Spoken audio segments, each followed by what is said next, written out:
Parents का एक concern है और ये सवाल हमें काफ़ी मर्तबा पेरेंट्स से सुनने को मिलता है कि हाउ टू रेज चिल्ड्रन। एक डिसकनेक्शन, और अक्सर औकात माँ बाप ये कहते हैं कि बच्चे जो हैं जब वो अपने टीन एज में होते हैं तो वो काफ़ी रिबेलियस एटीट्यूड आ जाता है उनमें और वो बात नहीं सुनते या बात नहीं मानते। तो सवाल ये है कि औलाद की तरबियत कैसे की जाए, बच्चों से वो कनेक्शन कैसे डेवलप करें, वो क्लोजनेस कैसे डेवलप करें। एंड वजी भाई, you being a dad yourself, what is your advice? देखिए, पेरेंटिंग एक बहुत बड़ा चैलेंज है। अनफॉर्चुनेटली हमारी सोसाइटीज़ में सिखाया नहीं जाता how to be a good parent. हमें ये समझने की ज़रूरत है कि आपके शुरू के जो 3 साल हैं एज अ पेरेंट, वो बहुत बहुत ज़रूरी हैं, बहुत इम्पोर्टेंट हैं। अगर आपने उन 3 सालों को, उस शुरू के 3 सालों को अगर आपने सही प्रैक्टिस कर लिया तो आपके लिए बाकी काम आसान हो जाएगा। लेकिन अगर आपने वहाँ पर गलती कर बैठे तो आपको सालों लग जाते हैं, डेकेड्स लग जाते हैं अपनी गलती को दुरुस्त करने में। हम अक्सर और बेशतर इस बात का इंतज़ार करते हैं कि हमारे बच्चे जब बड़े हो जाएंगे तो हम उनके साथ एक इंटेलेक्चुअल कॉन्वर्सेशन करेंगे, अच्छी मैच्योर बातें करेंगे। लेकिन उस प्रोसेस में जब हम इंतज़ार कर रहे होते हैं कि बच्चे बड़े होंगे, हम उस विंडो को, उस अपॉर्चुनिटी को खो बैठते हैं जहाँ पर हमने फिज़िकली उनके साथ होने का एक रोल अदा करना होता है। हमारा ताल्लुक़, हमारी रिलेशनशिप हमारे बच्चों के साथ अल्फाज के ऊपर डिपेंडेंट नहीं है। हमारी रिलेशनशिप हमारी औलाद के साथ इस कैपेसिटी के ऊपर डिपेंडेंट है कि हम उनके साथ अपनी प्रेजेंस को मेंटेन रखें, उनको ये बात का एहसास दिलाएं कि मैं तुम्हारे लिए यहाँ मौजूद हूँ और तुम्हारी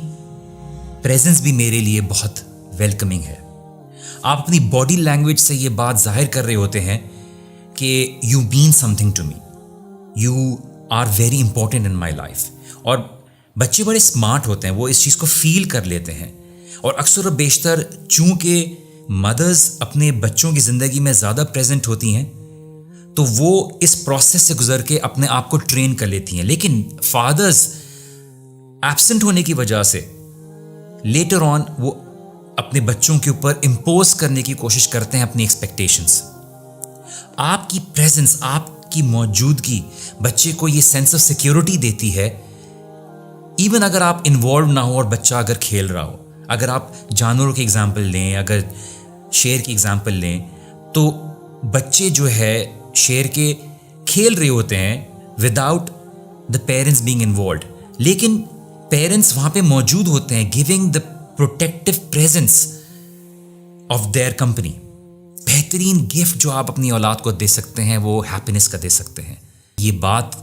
की रियलाइजेशन देकर, एहसास देकर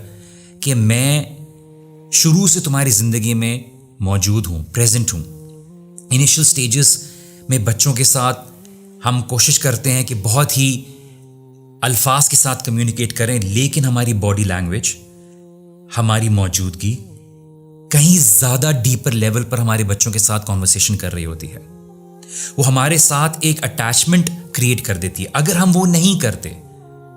तो हमारे बच्चों के साथ एक खला पैदा हो जाती है इस अटैचमेंट की, और वो अटैचमेंट बच्चे सोसाइटी में अपने पीयर ग्रुप की प्रेजेंस के साथ फिल कर रहे होते हैं।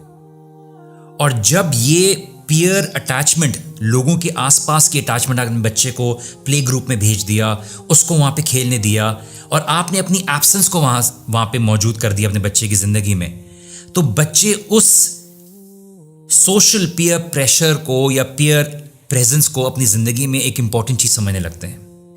और वो ये समझते हैं कि देखिए, मुझे इन स्टाइल, इन तरीक़ों को जो अपने पीयर प्रेशर का है, जो अपनी पीयर प्रेजेंस का है, अपनी सोसाइटी के प्रेजेंस का है, इसको ज़्यादा अहमियत देनी है बनिस्बत पेरेंट्स के।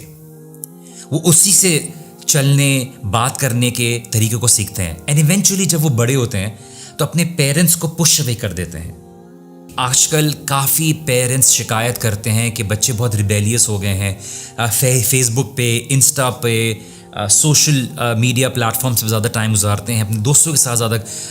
गुजारते हैं टाइम, और पेरेंट्स की एक बढ़ती हुई फ्रस्ट्रेशन है बिकॉज वो ये बात रियलाइज़ कर रहे हैं कि हमने वो पार्ट लूज़ कर दिया है जहाँ पे हम एक पेरेंट का रोल अदा कर सकते थे। पेरेंट्स ये समझते हैं कि शायद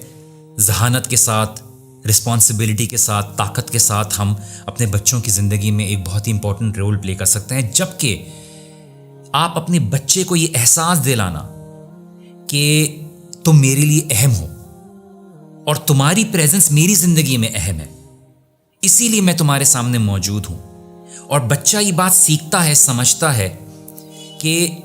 चूँकि मेरे पेरेंट्स मेरी ज़िंदगी में मौजूद हैं, इसीलिए उनकी एक बहुत ही इम्पॉर्टेंट एग्जिस्टेंस है मेरी ज़िंदगी में, और मुझे उनके साथ कनेक्टेड रहना बहुत ज़रूरी है। जब पेरेंट्स के हाथ से ये चीज़, ये कंट्रोल निकल जाता है तो वो अपने बच्चों को प्रेशराइज करते हैं, फोर्स करते हैं, अथॉरिटी का इस्तेमाल करते हैं बिकॉज वो अथॉरिटी खो चुके होते हैं। वो प्रेशर देते हैं, उनको ज़बरदस्ती करते हैं, और इसकी नतीजे में बच्चे जो है रेजिस्ट करते हैं और हम उनको लेबल करते हैं कि बहुत बदतमीज़ हो गए हैं, बहुत ऑपोजिशन करने लग रहे हैं, जबकि वो सिर्फ और सिर्फ अपने अटैचमेंट डायनामिक्स के ऊपर काम कर रहे होते हैं, क्योंकि उन्होंने ये चीज़ सीखी होती है कि मैं इस पीयर ग्रुप की रिक्वायरमेंट्स और एसोसिएशन के साथ अपने आप को अटैच रखूं। चूँकि मेरे माँ बाप की मेरी ज़िंदगी में एक एब्सेंस थी, हम बच्चों को डिसिप्लिन करने के लिए ये बात भूल जाते हैं कि हमने उनको डिसाइपल्स बनाना है, और डिसाइपल वो होता है जो अपने टीचर से, अपने मेंटर से, अपने पेरेंट्स से डरता नहीं है, वो उनसे मोहब्बत करता है, वो उनके साथ अटैच रहना चाहता है, वो उनको फॉलो करना चाहता है। डिसिप्लिन टोटल ऑपोजिट है पनिशमेंट का। इसलिए हमेशा अपनी बच्चों की डेवलपमेंट के लिए, इनिशियल डेवलपमेंट के लिए, ये बात का एहसास रखिए कि आपने एक रिस्पॉन्सिव एडल्ट होना है। इसका क्या मतलब है कि आपने कहीं भी अपने बच्चे की रिलेशनशिप को कॉम्प्रोमाइज़ नहीं करना। अगर आपको लगता है कि आपका बच्चा रो रहा है या गुस्से में है या क्रैंकी है, और अगर आप उसको छोड़ देते हैं और आप उसके साथ एक एग्रेसिव रिएक्शन शो करते हैं, तो बच्चा फाइट फ्लाइट मोड एक्वायर कर लेता है, और इससे होता क्या है कि बच्चा ये बात सीखता है, इनसिक्योर होता है, ये सीखता है कि मैं सिर्फ और सिर्फ तभी अपने पेरेंट्स की ज़िंदगी में एक्सेप्टेबल हूँ जब मैं उनको खुश रख सकता हूँ, उनके हिसाब से अपने आप को मोल्ड कर लूँ या शेप कर लूँ। वो कभी कभार हमारे गुस्सा करने की वजह से कंप्लाई तो कर लेते हैं, लेकिन वो सिर्फ एक डिफेंसिव मोड में होते हैं। हम उनको इस बात का एहसास दे रहे होते हैं जब उनको फोर्स करते हैं कि देखो, तुम मुझे तभी एक्सेप्टेबल हो जब तक तुम मेरे हिसाब से हो, और जब तुम्हें मेरी ज़रूरत है तब मेरी एब्सेंस तुम्हारी ज़िंदगी में पाई जाएगी, कि तुम जब मेरे हिसाब से नहीं होगे तो मुझे अपनी ज़िंदगी में नहीं पाओगे। और इसीलिए हम सबसे बड़ी जो गिफ्ट दे सकते हैं वो बच्चों को, वो खुशी दे सकते हैं अपनी प्रेजेंस की और अपनी रिलेशनशिप को बिल्ड करने की, और इस रिलेशनशिप को स्टेबल करने की, रिलायबल करने की। क्योंकि अगर हम उनकी ज़िंदगी में मौजूद नहीं हैं, जब वो किसी बुरे मूड से गुजर रहे हों, और हम उनको ये बात का एहसास दिलाएं कि जब तुम नाखुश हो तभी मैं तुम्हारी ज़िंदगी में अवेलेबल नहीं हूँ,